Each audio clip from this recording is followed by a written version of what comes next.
What's up and welcome into the top 6 traps into the 4 knights game. The 4 knights game happens after these first classical moves. At this point you can go knight to c3 and your opponent will most likely respond symmetrically knight to f6, and there we go with the 4 knights game. Here I'd like to share with you some of the interesting variations that you can use in your games. The first trap that we're watching over was played by Capablanca, the world champion. So far both players played standard symmetric moves. White played knight d5 to take advantage of the pin. Black responds symmetrically as well. Now White captured the bishop, Black did the same, and White returned with his knight back to once again take advantage of the pin. Black did the same, and at this point Capablanca realized that his opponent is just repeating his moves, hoping for a draw, and he prepared a tricky move. He played queen d2, hoping that his opponent will play symmetrically, which he did.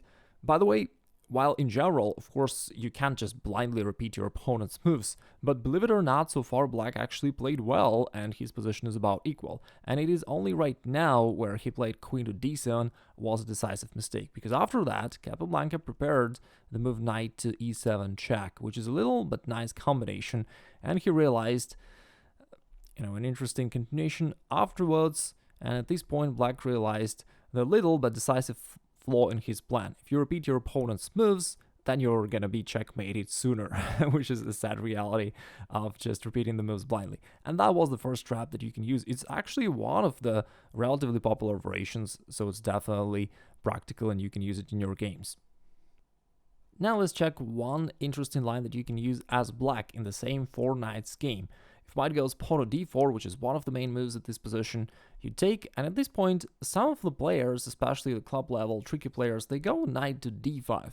If I'm not mistaken, it's called Belgrade Gambit, and it is indeed relatively dangerous opening line if you are not sure how to respond. But I'm going to share with you one interesting line for you to handle this situation.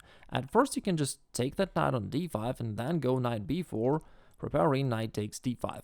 And even though White definitely can capture the pawn on d4 and you'll capture the pawn on d5, it only leaves White with an equal game, and therefore they usually go bishop c4, which looks a lot more aggressive and ambitious, which kind of locks your knight out of the game and it's almost trapped there on b4. Here you play queen to e7. And right now it actually sets an interesting trap. White is provoked to go king to d2 because, first of all, let's look at an alternative. If they go king to f1, this move creates no threats, it locks the rook in the corner, and it just creates no problems for Black. You can play whatever you want, you can play queen to c5, maybe even b5, and Black is just okay. Therefore, if White wants to create threats and keep attacking, which they normally want to do, they would play king to d2, preparing rook e1, which hopes to win your queen, utilizing the pin along the f file. And at this point, you pretend like you didn't notice the White's threat, and you go pawn to g6. It looks like just because your bishop can't go out in this diagonal, you're preparing to fianchetto the bishop, and White will happily play rook e1, which is what they do in the majority of the games, thinking that you just overlooked their threat. And while they're happy, at this point, this is, I think, appropriate for you to say something like this. And then you play bishop h6. All of a sudden, White finds out that his king is almost checkmated and it's time to resign. The following trap you may use when you're playing Black. Once again, the starting moves are the same. The 4 knights game, then White may play bishop b5, and in this position, one of the also relatively classical lines for Black is move knight to d4, the Rubinstein variation, which is more aggressive way for Black to handle the 4 knights game, which is otherwise symmetric. White may grab the pawn on e5, and here you may play queen to e7, which puts some pressure onto the White's position. Therefore, White wish to protect the knight by playing pawn to f4, and after that you grab the bishop on b5 first, and then play pawn to d6 to kick that knight away. And in this position, sometimes White goes knight to d3, because the point is, White realizes that you're going to capture the pawn on e4, and after that the pawn on f4 as well as the king will be vulnerable, and that's why they want to go knight to d3, so that after you go queen takes e4, the pawn on f4 is already protected by the knight. That was the White's plan. And by the way, funnily enough, in the majority of the games, Black actually captured the pawn on e4, even though there is another move, which is a sudden move, bishop to g4. All of a sudden, White realizes that his queen is trapped, and therefore he can safely resign.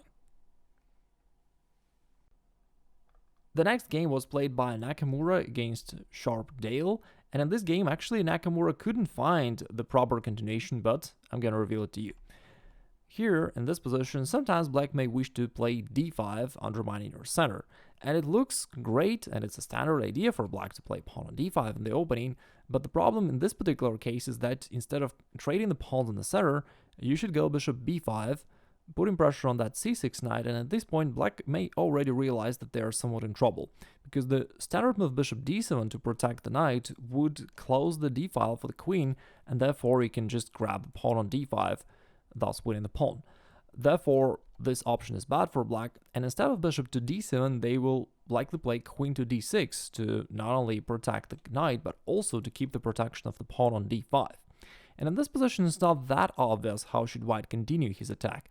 In the game we're analyzing, Nakamura played castling, which is a fine option, but not the strongest. And the strongest one is the move queen to e2. Really tricky, but also powerful move. You're putting the queen opposite to the black's king, which creates a number of tactical threats.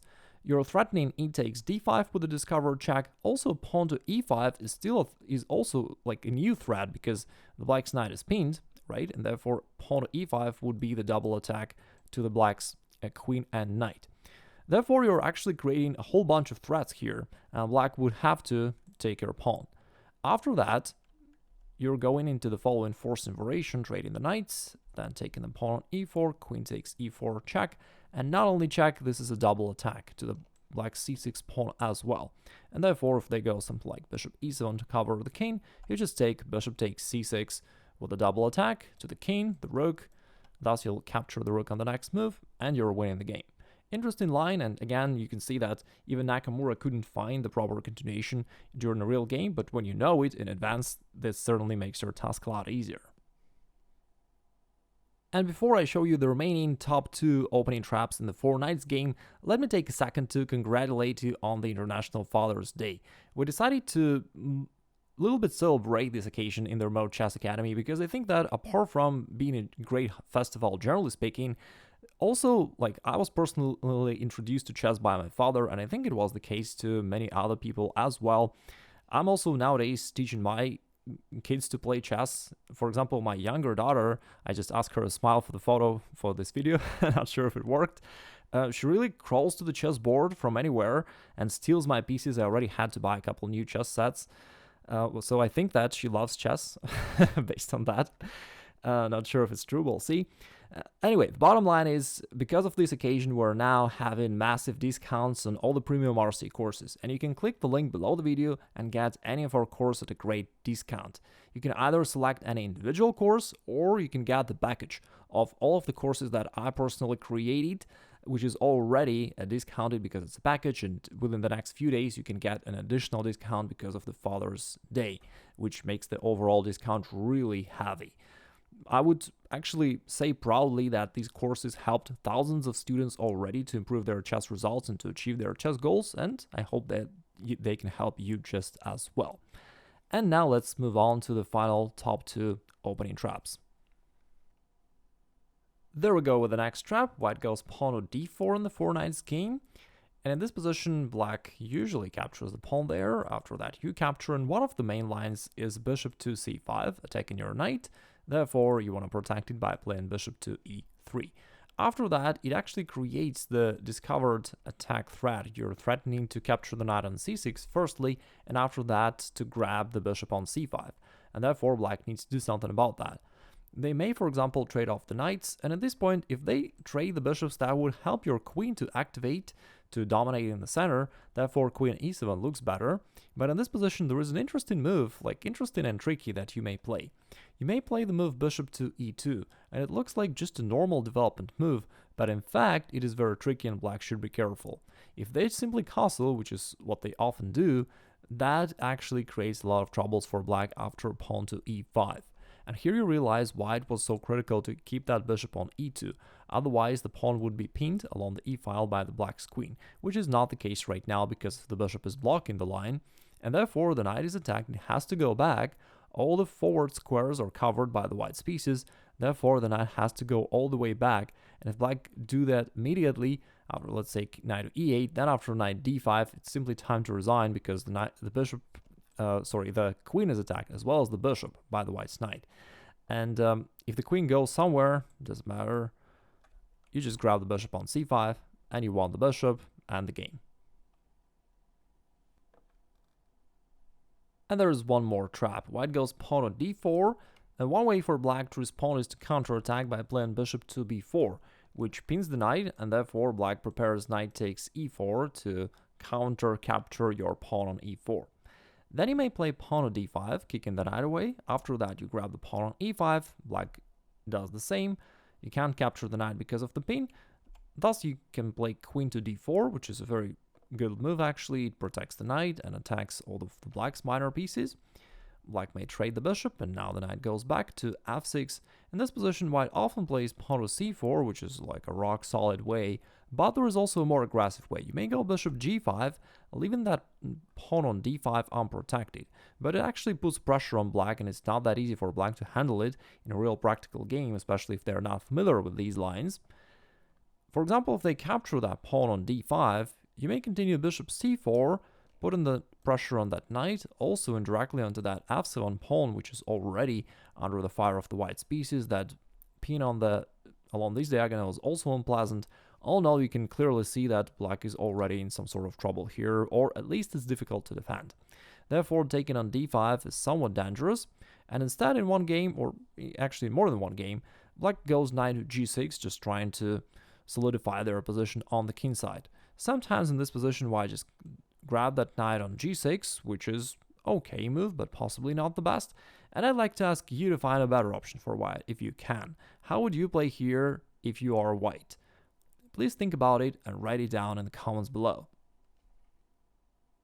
Now you're well equipped to handle the 4 knights game and to surprise your opponent. Also, if you're interested in improving your chess and getting better results, then don't miss out on our special offers. You may wish to click the link below the video and check this out because they're gonna expire very soon. I'm wishing you all the best in your chess battles. It was Grandmaster Igor Smirnov, and I'll talk to you soon.